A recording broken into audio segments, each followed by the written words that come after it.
لودی پێغەمبەرە درودی خدای لەسەر بێت. دیارە ئەم یادە ماوەی چەندین ساڵە دەکرێتەوە لە سەر جەمشار و شارۆچکەکانی جیهان و بەتایبەت وڵاتانی ئیسلامی. معلومە لە نێو کۆمەڵگای کوردیش بەتایبەت لە شارەکانی هەرێمی کوردستان بە کەرکووکیشەوە ساڵانە ئەم یادە بەرز و پیرۆز ڕادەگیرێت. لە ساڵەکانی ڕابردووە خود دوو دێ پێش ئێستاکە ئەم یادە کاتێک کە دەکرایەوە ئەتوانین بڵین خەڵک یەک ئاراستە یەک بیرکردنەوە، بەڵام لە ساڵەکانی دواتر ئەبینین کە ئێستاکە دوو بۆ چوون یاخود دوو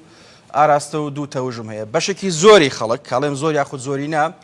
ئەم یادە بەرز ڕدەگرن و بە گرنگی ئەزانن و ئامانج لەم یادە ئەوەیە کە هەموو ساڵێک دووپاتکردنەوەی پەیمانە عەهدە وەفایە بۆ ڕێبازەکە بۆ دینەکە و بۆ پتەوکردنی پەیامی ئاشتی و پێکەوە ژیان لە کوردستان و لە ناوچەکە. بەشێکی تر کاویش یعنی توانین بڵین کەمینەیە ئەوان پێیان وایە کە ئەمە هێندراوەتە نێو دینەوە یاخود نێو ئاینەوە و ئەوان دەڵێن ئەم بۆ چوونی ئەوانە کە ئەمە زیان بە ئاین دەگەینێ. بەڵام ئەوەی کە گرنگە ئەم ڕۆژە بۆ جیهان و بەتایبەت بۆ موسڵمانان ڕۆژێکی پیرۆزە و ڕۆژێکی گرنگە لە سەردەمێکە لە قۆناغێکدا کە ڕۆژەڵاتی ناوەڕاست و بەتایبەت دوورگەی عەرەبی بە سەردەمێکی تاریکدا تێدەپەڕی. ئالەو ساتە و لەم ڕۆژەدا کاتێکە پێغەمبەر درودی خودای لەسەر بێ و ئێستاکە نزیکەی 1500 ساڵە و لە هەمان کاتدا نزیکەی 2 ملیار مرۆڤ شوێنکەوتووی ئەم ڕێبازەیە تاوەکو ئێستاکەش یاخود ساڵانەش پەیڕەوانی ئاینی ئیسلام یاخود خەڵک لە ئاینەکانی دیکەشەوە دەبن بە موسڵمان. ئەمە خۆی لە خۆیدا قوتابخانەیەکی ئاینی ئیلاهی فکری فەلسەفیە کە تاوەکو ئێستاکە لە نێو کۆمەلگا جیهانیەکان بەگشتی ڕەگ و ڕیشەی داکوتیەوە. پرسیارەکە ئەوەیە ئامانج وە گرنگی و مەرام لە بەرزڕاگرتنی یادی مەولود چی؟ ئەمڕۆ دوور لە بابەتە سیاسیەکان چونکە ئەم بابەتە پەیوەندی بە کۆمەلگای ئێمە بە تایبەتی و جیهان بەگشتیەوە قسە و باس لەسەر ئەم ڕۆژە و یادکردنەوەی ئەم ڕۆژە لەگەڵ بەڕێز مامۆستا ئازاد خورشید قسە و باسی زیاتر دەکەین. مامۆستا سڵاو لێبێت با لە دەستپێکا پیرۆزبایی ئەم ڕۆژەت لێ بکەم و ئەگەر لە سەرەتایە قسەیەکت هەیە پەیامێکت هەیە بە بۆنەی ڕۆژ لەدایکبوونی پێغەمبەر درودی خودای لەسەر بێت فەرموو. بسم الله والصلاة والسلام على سيدنا محمد رسول الله وآله وصحبه ومن والاه. بيشا مشتيك دست خوش به خوازا خير الدا. السلام عليكم ورحمة الله وبركاته. لهم ولايك لهم بينران وخوشويستان بيروز بايان ليكم ببوني أم يادا بيروزوا يادي لدايقبوني فخري كائنات بيغمبر صلى الله تعالى عليه وسلم كخوشويستي بۆ پێغەمبەر ئیمانە و دەربڕینی خۆشەویستیش شعیرەیەکە لە شەعائیری ئیسلام کە ئینسان ناوی پێغەمبەر بەرز ڕابگرێت خۆشەویستی خۆی بۆ ئەم پێغەمبەرە دەربخات چونکە لە دایکبوونی پێغەمبەر صلی الله تعالی عليه وسلم تەنها لە دایکبوونی ئینسانێک نییە و ڕووداوێکی ئەتیادی نییە. هاتنی پێغەمبەر صلی الله عليه وسلم هاتنی ئیسلامە، دابەزینی قورئانە، دابەزینی ڕەحمەتە، دابەزینی ئەم شەرعەیە کە ئینسانی فێرە ئینسانیەت کرد. ئەم دینە نەبوایە و پێغەمبەر صلی الله تعالی عليه وسلم پێش هەموو شتێک نەبوایە ئینسانیەک بە نەوعێک تر ئەژیا ئێستا لەوەتی ئاینی ئیسلامی پیرۆز هات ئەوجا بەشەریەت فێر بوو بابە ئەم عوبودیەتە غەڵەتە، ئافرەت حەقی هەیە، جانلەوەرەکان حەقی هەیە، حتا ڕووەک حەقی خۆی هەیە، عەدل هەیە، جیران هەیە، کچ هەیە، کوڕ هەیە، باوک هەیە، دایک هەیە، حق و حقوقی فێرە ئینسانیەت کرد. ئینسان ئەبێت چۆن بژێت. بۆیە فەزلی ئەوەی کە ئەم بەشەریەتە فێر بوو چۆن بژێت و ئینسان یعنی چی، حەق یعنی چی، عەدالەت یعنی چی، ئەگەڕێتەوە بۆ لەدایکبوونی پێغەمبەر صلی الله تعالی عليه وسلم. بۆیە ئینسانی مسلمان بەڵکو بە بۆچوونی من ئینسانیەت نەک تەنها بەس مسلمان، ئینسانیەت ئەبێت لەم ڕۆژەیە ئاهەنگ بجێڕێ، خۆشەویستی و ڕێزی خۆی دەربڕێ بۆ ئەم پێغەمبەرە صلی الله تعالی عليه وسلم. باش مامۆستا ینی ئەسەرەتای ئاماژەم بۆدا بۆچی مسلمانەکان بوونە بە دوو بەشەوە. بەشی زۆرینە پێی وایە کە ئەم یادە دروستە، هەرچەند ئەوانیشدان بەوەیە ئەنێ کە لە سەردەمی پێغەمبەردا نەکراوە ئەم یادە، بەڵام وەکو خۆشەویستیەک وەکو وەفایەک کە ئەم ڕۆژە بەرز ڕادەگرن. بەشێکی تر کە بۆچوونیان وایە کە نەخێر ئەمە هێنراوەتە نێو دینەوە بەتایبەت لە سەردەمی فاتیمیەکان و هەندێک ینی مامۆستای ئاینی کە دەڵێن ینی ئێمە زانی کە دەوڵەتی فاتیمی چی بوون و چێ بوون و بیر و بۆچوونیان چۆن بوو. ئەم تەوژمە و ئەم ئاراستەیە ئەم دووبەرەکیە بۆ چیە گەڕێتەوە؟ دەربڕینی خۆشەویستی پەیوەندی نییە بە فاتمەکانەوە بڵێ دەوڵەتەیە لە سەردەمێ دروست بوو بێ خۆشەویستی پێغەمبەر صلی الله تعالی عليه وسلم هەر هەبوو حتا لە زمانی پێغەمبەر صلی الله عليه وسلم کە پێغەمبەر صلی الله عليه وسلم بینیان بە ڕۆژوو بوو دووشەم بوو یا رسول الله دووشەممان بە ڕۆژوو ئەبی فەرمووی هذا يوم ولدت فيه من لەم ڕۆژە لەدایک بوومە بمعنى ئەم ڕۆژە خصوصیەتێکی خۆی هەیە کە پێغەمبەر صلی الله عليه وسلم تایە لەدایک بووە وعلماء ئیسلام بە درێژایی مێژوو ئەوەی کە باسی ئەم بابەتەی کردبێ کە شتێکی شەرعیە هیچ شتێکی ناشەرعیتیان نییە ئەم بۆچوونە بە حەقەت کاتی خۆی زانایەکی کەم ڕەنگە بە پەنجە بیان ژمێریت وئیلا زانایانی گەورەی ئیسلام ئەمانەی کە خاوەن مصنفات و مؤلفاتن ئێستا کە حالیان تەڵەبەی علم و علەما لەم زمانەیە اعتیماد دەکەینە سەریان وەکو ابن کەثیر و ابن الأثیر و ابن حەجەری عەسقەلانی خاوەن تەفسیری شەرحی بوخاری و ئیتر ئەوەی کە ناوی علەمای ئیسلامە طبقاتی شافعی بەگشتی هەر چوار مەذهبەکە بە شێوەیەکی گشتی هیچ شتێکی بالعکس محبوبە و شتێکی زۆر زۆر باشە و ئەمە هەندێک علەما هەیە کە حتا ابن تەیمیە هەزار ڕەحمەتی لێبێ ئەڵێ مانع نییە ئینسان مەولودی بکات شتیش ناشەرعیتیان نەکرێت طبعا شتی ناشەرعی ئەوە لە مەولودی بێ و لە غەیری مەولودی بێ هەر جایز نییە بۆیە ئەمەی کە ئەم فکرەیە کە هەیە ناکرێ و چونکە لە زمانی پێغەمبەر نەبووە ئەمە لە نەزانیەوە دێ طبعا بەتەئکید زمانی پێغەمبەر صلی الله علیه وسلم معنای ئەوە نییە هیچ حجە نییە کە شتێ نەکرابێ ئێستا نابێ بکرێ خۆ لە زمانی پێغەمبەر صلی الله علیه وسلم قورئان کۆ نەکرایەوە خەڵک لەبەری بوو بەس ئیترەوە بوو ئیمامی عومەر بە حەزرەتی ئەبوبەکری وت ڕەزای خوایان لێبێ وتی یا ئەبوبەکر ئەوە سەحابەکان ئەمرن هەمووی حەفەظەی قورئانن بۆ ئەم قورئانە کۆ نەکەینەوە ئەویش ئەم قسەی هاتە فکری وتی چۆن شتێ بکەیت پێغەمبەر نەیکردی بێ ئێمە کۆی باشە ئەگەر باش وایە پێغەمبەر وایە کۆی بکاتەوە ئیمامی عومەر کە یعنی بەحەقەت شتێکی تایبەتە لە ناحیەی شەرعەوە مەکانەیەکی خۆی هەیە فەرمووی یا ئەبا بەکر هو والله خەیر شتێکە کە شتێ خراپەی تیا نەبێت مانع چییە یعنی ئیسلام خۆ ناڵێ مەیکە ئەوەی کە خێر بێ یا ئەبوبەکر ئەوە دیارە ئەمما مەسلەحەتەکەی ئەوە زەرەکەیت و قورئانە فەوتێوا بێت ئەبێ کۆی بکەینەوە ئەوە بۆ بڕیاریاندا کۆی بکەنەوە زەیدی کوڕی ثابتیان بان کرد یا زەید دەست پێ بکە ئیمامی عوسمان لەسەر هەمان منهەج ئیمامی عەلی لەسەر هەمان منهەج تا ئەوە بوو ئوممەتیان لەسەر ئەم قورئانە کۆ کردەوە بڵاویان کردەوە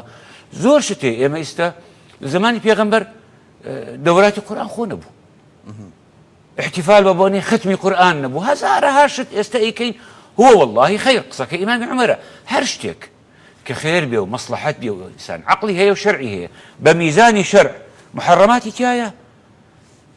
گوناحی تایە من لە جێیە کۆ ببینەوە باسی پێغەمبەری نازار بکەین صلی الله عليه وسلم نەخێر باشە مانع هەیە ئەوەی هاتووە دوو تیکە نانیشی بدەینێ ناوەڵڵا مانع نییە ئەرە مانع هەیە باسی ژیانی پێغەمبەر بکەین وانە هیچ مانع نییە هو والله خەیر چ مانع هەیە فبۆیە ئەم مەسەلەیە ئەم ڕەیی کە کراوە بە حەقەت ڕەیەکی ئیتر ئێمە ناڵێن ڕەیەکی خراپە ئەڵێن باوکم لەگەڵ ئەوەشە ئەم دینەی ئێمە ئەڵێن ڕەیەکی مختلف فیه قەیچێک ئەووا بۆی چووە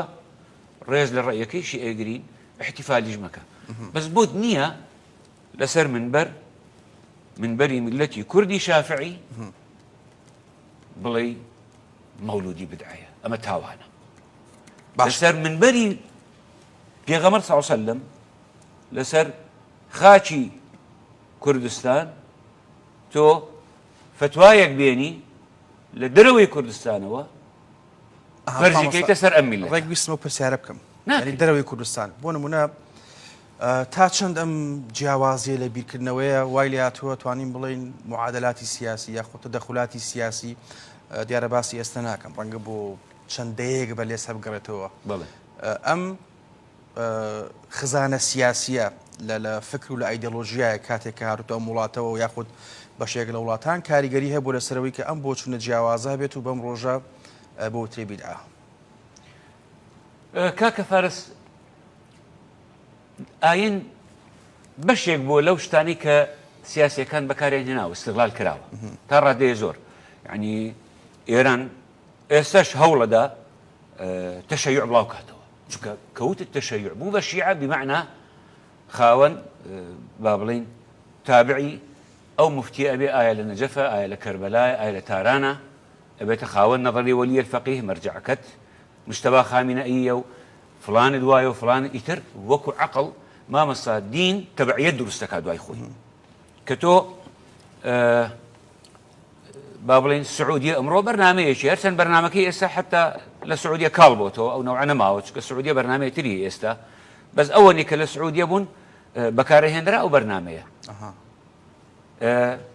تركيا تاتواني كاتي دولة عثماني مذهبي أبو حنيفة بلاو كردو كرد نبو زاني كمذهبي قوري تبعيتك شيء أقورت أبي تابعي مفتي اسطنبول بيت تابع مفتي اسطنبول ناب من مفتي خوم هي نتابع اسطنبول بم نتابع تهران بم من مفتي خوم هي ناي قورم تابع سعودية جناب من مفتي خوم هي تشنيك أو مذهبا أو بوتسونا لناو خاككد لناو ملتك كبلاو بوا ملتك بشي لو ملتي خود لدسدي تبعيتي أقوره بكار ديت بشي ويشيتر كاتي خوي صفوية كان زور هولي عند القل ملتي كرد هو إيران سنبو بلام عربيان قوري عربي أهواز زاران سنبون هم يبوا بشيعة أذربيجان أو كاتا سنبو إسماعيل صفوي أوي أبي نابي أي كوجم كرد نبو ككرد نبو بمعنى لسر مذهبي خوي ما يبويا فضل آين إسلاما باشان مذهبي شافعي ككرد خصوصيتي تايبت من دي خوي بميني لو بينيها نتايبتوا جا استاش ألين داعي نيتو مذهبي شي تربيني لناو أم خاكي من بلاوي كيتوا داعي نيتو مفتيكاني أم ملتي إيما كبردوام هستيان بوا كردوا كخاون شورج بونا ببردوامي ما مصاكان مان استتوي هميان أمانة بمبتدع دابني ناكرت همي بأهلي ضلالة دابني أمانة أهلي بابلين شاياني أولين دوايان بكي أمانة بدعو ضلالتيان هبوا أمانة لسر سنة نبونا حاشا أو سنته أو دين داري لنا أم ملته هبوا تا أم لحظيش أو أخلاقي لنا ملتي كرد هي لدور برلية فبويا بتايبت لم باردوخي استا ملتي كرد بحقت نابي ريبدا بالتبعيتي سياسي كدين مصدري بيت نابت أبي هر تاكي كرد فتوايا ترناخات بيش فتواي ما مصطاياني كرد من لكردستان مرجعهم هي لجني فتوام هي يجيتي زانيانم هي خوماني الملاك كرد عيب مانسيه من بو فتوى لتركيا ورقرم للسعودية ورقرم لإيران ورقرم حتى لمصر ورقرم من مفتي خوم هي ملة كم تعبت من دي خويه شيء خوم هي من بياني لا سامح الله بتوشي شيء بيم لقل عربيا أو لا لقل فرسيا أم لا لقل شيء تر بخداي همو فتوى كان يك قريت دجيتو فناكري من بشر ملتي خوم لدزدم بويا ألم ما مصاي دور بر عالما قيتش كبا عالم من دور بري خومان تركا عربا فارسا با عالم بن اما نايان قرمو بفنزيكي ملايكي كرد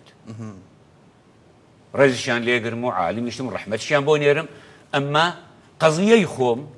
وعقله وفكره وديني ملتك يخوم نادى مدز أووا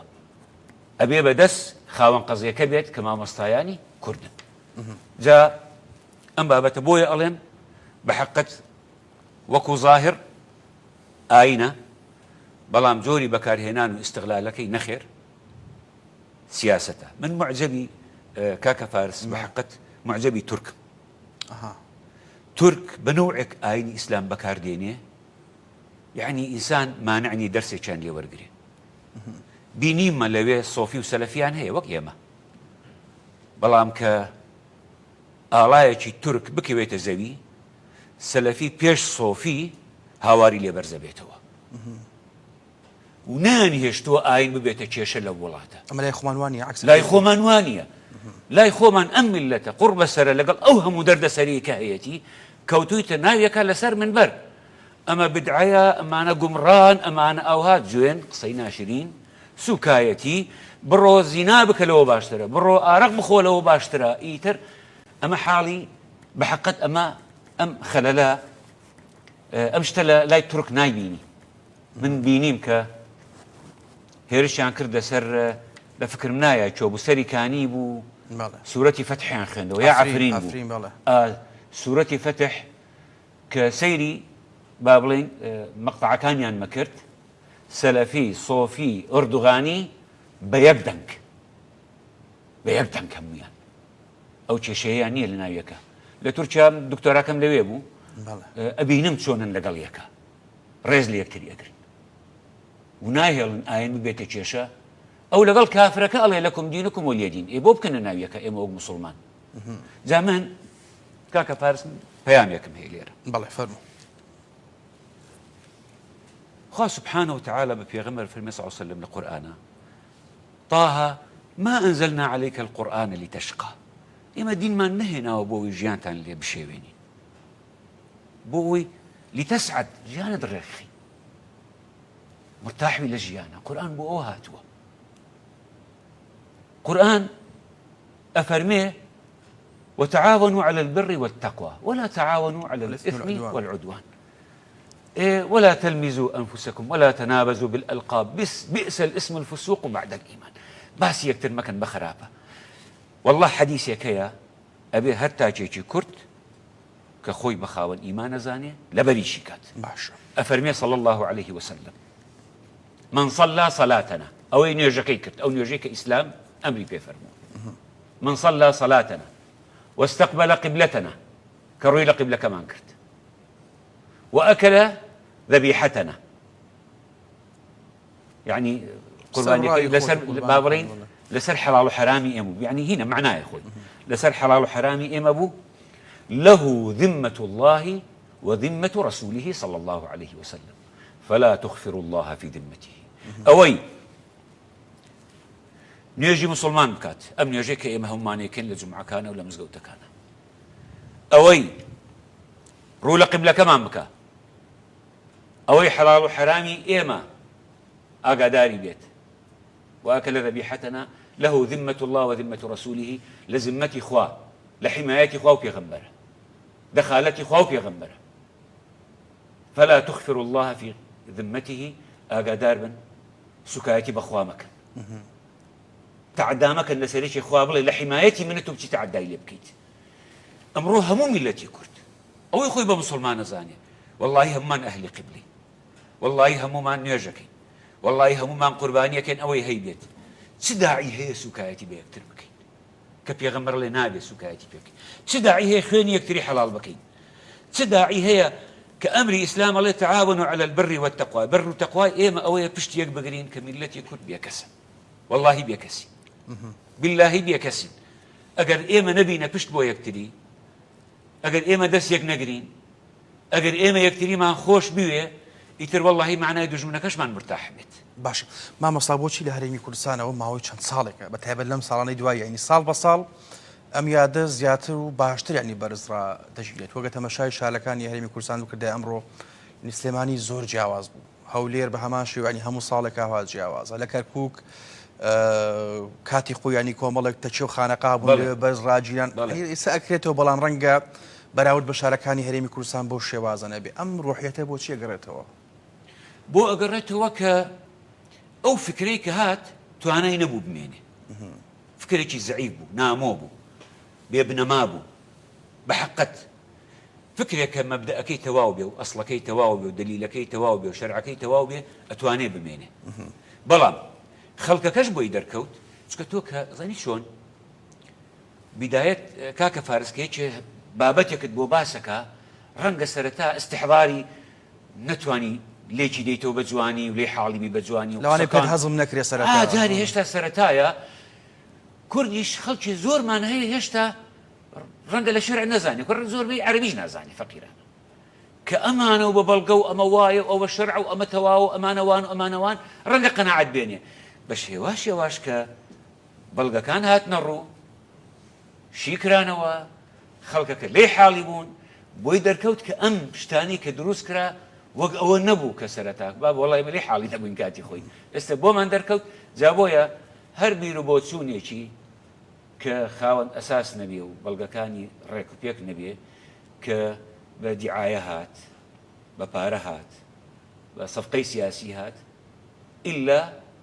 كوتايكي نمانا واتاو بيرو بوتشناني كات نهريمي كردستان وعراق شو بصفقي سياسي وببارو بكومال شتات نمواتو بێگومان استفادەیەکی زۆر لەو پارانە کرا کە دعم کرا پێی استفادەیە زۆر کرا بەو مەبدەئی کە بڵێ ئەبێت پشتی وەلی ئەمر بگری هەرچی بێ وەلی ئەمر فاسق بێ هین بێ ئەمە خۆی بە حقت من بە لعبەیەکی سیاسی تێگەم بە فتوای تێناگەم بۆ ئەوەی تۆ لەگەڵ سوڵتەیە استغلالی سوڵتە و عیلاقات لەگەڵ ئەحزابە بتوانی قاعدەیە بۆ خۆ دروستکەی فقط لعبەیەکی سیاسی بۆ کەرکووک ئەمڕۆ نیوەڕۆ کە قسەمان کرد بێکەوە ئاماژەت بۆدا ئەگەر ئەم شارە میزگەوت و یاخود مزگەوت و منبەرەکان نەبێ لەوانەیە زۆر دەمێک بوو دەیان و سەدان شەڕ و خوا نەخواستە کوشتاریتی ڕوودایە دەوری مزگەوتەکان ئەوە بۆ کە توانیوێتی زیاتر پێکاتەکان بیر و بۆچن و جیاوازەکان لە یەک نزیک کاتەوە بۆنە و یادە ئاینەکان و بەتایبەت بۆ ئەمڕۆ کە یادی لەدایکبوونی پێغەمبەر درودی خودای لەسەر بێ ینی ئەمڕۆ کاتێک گەر گوزەرێکم بخۆم بەناو شارا کرد ئەم بینی لە شەقامی قودسە لە ڕێگەی بەغدادە لە ڕەحیماوەیە لە ئیسکانە لە بازاڕی حەسیرەکەیە خەڵکی زۆر ئەم یادیان بەڕاستی بەرز و پیرۆز کرد هەر مانگە پێوترێ مانجی مەولود تا چەند گرنگە ئەم بۆنانە بە تایبەت بۆنەیەکی واچ کە دوجار ئیتر مسلمان بە سۆفی بێ سەلەفی بێ ئەشعری بێ مالیکی بێ حەنبەلی بێ شافعی بێ هەتاوەکو دواتر یەک مەرجعی هەیە کە ئەویش خودا و پێغەمبەر و قورئانەکەیە ئەم بۆنانە بێتە وێزگەیەک سەرەتایەک پەیمانێک ئەهدێک بۆ نوێبوونەوەی دڵەکان بۆ لێک نزیکبوونەوەی زیاتر دوجار ئێمەگەر هەر چەنە بیر و بۆچوونی جیاوازمان هەبێ بەڵام کەسێک هەیە کارکتەرێک هەیە مەرجعێک هەیە کە پێکمانەوە گرێ بداتەوە دەمخۆش نەک ببێت ئەوە خۆی هەر بووە و ئەساسە هەروا بووە ساڵەهای ساڵ هەروا بووە میلەتی کورد لەگەڵ با بڵێن لە شارێکی وەکو کەرکووک لە عێراق بە شێوەیەکی گشتی ئەبێ پێکەوە بژین ینی تۆ وڵاتەکەمان وایە و ئیتر ئێمە لەگەڵ یەکە ژین و خەڵکی شارێکی قەدەرەکە وایە ناشتوانی میلەتێک بسڕیتەوە بۆیە چەندێک سیاست بە حەقەت سیاسەتی سەقەت کێشە و ئاژاوی لەناو خەڵک دروست کرد مقابلی ئەوە بە بەردەوام ئاین عیلاجێ کرد بە بەردەوام مزگەوتەکان ئەم بۆنە پیرۆزانەی کە هەیە تو ئەزانی لە مەولودیە ئێستا من لە دوسێزی ئەم شەو داواتم لە ڕێی بەغا لای با بڵێن سەیادەوە لای جامیع لێژ مزگەوتێک کردویانە وەڵی زۆر بەشی عەرەبە کە ئەڕۆیتە ئەوێ و مەلا ئازاد و ئیتر کورد و عەرەب و تورکمان و مامەسە جەویەکە ئینسان بە حەقەت هەستەکا کە تۆ لەناو شاری خۆتی و ئەو حەساسیەتەی کە لە جێیەکی تر هەستی پێکەی لەناو سیاسەتە لەناو مزگەوت و لەم بۆنە پیرۆزانەیە سبحان الله نامێنێ یان کەمە بێتەوە هێواش هێواش جا بۆیە بایەخ پێدان بم بۆنە پیرۆزانە برایەتی ئەچەسپێنێ لە ناو شارەکەمانە بەڵام لەگەڵ ئەوەشە ئەڵێ نابێ ئاین ببێتە مای ئەوەی تۆ ناسنامەی نەتەوەیەتی خۆت بسڕیتەوە بە هیچ شێوەیە من برامن ئەمما خصوصیەتی خۆم هەیە من بۆ باسی تورکیام کرد بۆ نمونە منارەکانی نەک نەوعە لە هەموو تورکیا جلوبەرجی مەلەکانی نەک نەوعە وەک ئێرەنی هەرێکی مۆدێلێک هەریشی عید وڵاتێکە بە حەقەت ئەلەوێنە حتا بانگدانەکەیان یەک مەقامێکە کە قورئانە خوێنێ من برادری وام هەیە کە تورکە ئەزانم 10 ساڵ لە سعودیە خوێندێتی عەرەبیەکەی وەک عەرەبی سعودیە ئەمە سبحان الله کە دێ قورئانە خوێنێ وەک تورکەکانی خوێنێ ئەعوذ بالله یعنی ئەوە نوعی زمانی بە نوعێکەکە تەواو ئەمە تورکە ئەڵێم تو ئەتوانی باشە لە من باشتری خوێنیتەوە وەک عەرەبەکانی خوێنیتەوە تو ئەڵێ یا شێخ ئەمە وا هاتووینە ئەمە خوێندنی تورکە نایگۆڕینەوە هەموو شتێکی خۆیان پاراستووە سەر بەدینەکەیان ئێمەش وەکو میلەت وەکو میلەتی کورد ئەبێ خصوصیەتی خۆمان بپارێزین وەکو مەذهب مەذهبی شافعی وەکو عەقیدە ئێمە عەقیدە ئەشعەریمان هەیە وەکو تەسەووف ئێمە میلەتی کورد ئەهلی تەسەووفە ئەوەی بەدڵی نییە ئەو کێشەی خۆیەتی ئێمە وەکو میلەتی کورد بەڵام وەکو کە ڕێنادین بە یەکێکی تر لە سعودیەوە شت بێنێ ڕێنادەم لە یەکێکی تر لە مەسرەوەیە لە تورکیاوە بە ناوی تەسەووفەوە کابرایە بێنێ لە جێیەکی ترەوە لە نەتەوەیکی ترەوە بیکاتە شێخ بەسەر شاری کەرکووک وا لە مناڵی کورد بکە بەڕیز بۆی ڕابوەستن و مەسینەی بۆ هەڵگرن و دەست و پێڵاوەکانی ماز بکەن ئەوەش قبول ناکەین. مەرجەعمان چیمان زۆر الحەمدلله وەکو میلەتی کورد شێخمان زۆرە و عالممان زۆرە و ئەهلی کەرامات و ئەهلی تەریقەشمان زۆرە. هیچ پێویست ناکە من یەکێکی تر بێن من ناو شارەکەی خۆم بیکەمە پیاو بەسەر میلەتەکەی خۆمە. داعی نییە، داعی نییە. ئەلێرەیە ئەبێ ئینسان مسلمان با ئەهلی تەسەوف بێ، بە بەرنامەیەکی معتەدیلی ئیخوانی هەبێ، بە سەلەفی بێ، ناکرێت و یەکێک بێنی لە دەرەوەی ئیطاری میلەتەکەی خۆتە بە میلەتەکەش بڵێ بڕۆن مەسینەی بۆ هەڵگرن و خزمەتیکەن. من ڕێزیان لێگرم وەک وتمان لە سەرەتاوە، ڕێز لە هەموویان نەگرین، بەڵام یەک نەفەریشی نادەمێت لە میلەتەکەی خۆم ببێتە تابعی. تاچی کورد لە ئایینە ئەبێت تابعی کورد بێ، ئەبێت تابعی مامۆستایەکی کوردە، شێخێکی کوردە، مەرجەعێکی کوردە، موفتیەکی کوردە. ئێمە مەسلحەتی قەومیمان بار و دۆخینەتەوەکەمان وا ئیجاب بکات. دەست خۆش مامۆستا، لە کۆتاییدا ئەگەر پەیامێک قسەیەکت ما بێت سەبارەت بەم ڕۆژە یاخود بابەتێک باسمان نەکرد بێت با دوا قسەی بەڕێستان بێ.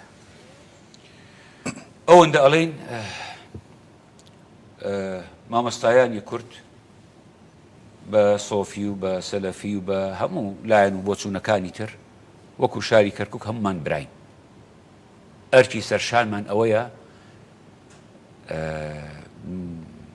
ئەو پێگەی کە هەمانە نەیدۆڕێنین وەکو نەتەوە، وەکو زمان، وەکو خاک، دەست لە ناو دەست پێکەوە خۆمان و میلەتەکەمان و زمانمان و دوا ڕۆژی نەوەکەمان بپارێزین بە نەسی قورئان و حەدیث کە زمان و بوون و نەتەوە و هەر هەمووی لە ئاینی ئیسلامی پیرۆزە مەکانەتی خۆی هەیە، واجبە لەسەر ئینسان کە دیفاعکە لەسەری. دووبارە سپاس دەکەم، ماندوو نەبووی. زۆر سپاس بەخێراتن. بەڕێزان سپاس بۆ ئێوەش کە بینەر بوون. خواتان لەگەڵ.